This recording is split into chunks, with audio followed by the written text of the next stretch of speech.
اگر کل کو مجھے قتل کر دیا جائے تو میرا قاتل ساجد علی نقوی ہوگا، میرا قاتل سردار سعادت ظفر عباس ہوگا، میرا قاتل شیعوں کا ایک ذاکر غلام حسین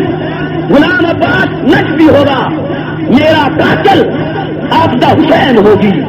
آج میرے الفاظ کو آپ میرا بیان نہ سمجھ لیں، اگر کل کو میرے ساتھ کچھ ہوتا ہے میرے یہی قاتل ہیں، یہی مجرم ہیں، ان کے سوا کسی اور کے پاس میرا قتل نہ تلاش کرنا۔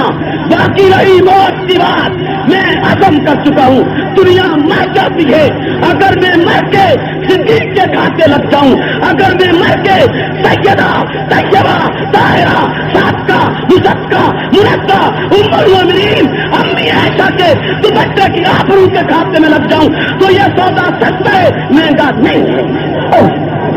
کوئی علم نہیں، زندگی میں پھر ملاقات ہو جانا، کوئی علم نہیں حکومت مجھے مروا دے، کوئی علم نہیں شیعہ مجھے مروا دے۔ اور آپ کے شہر نوٹس میں بات نہ آئی ہو،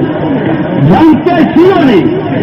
6 لاکھ اور 1 مربع زمین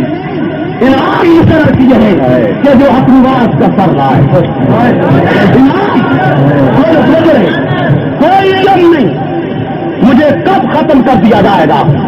لیکن میں سچ کہنے سے باز نہیں آؤں گا۔ اور یہ بھی میں اپنے دوستوں کو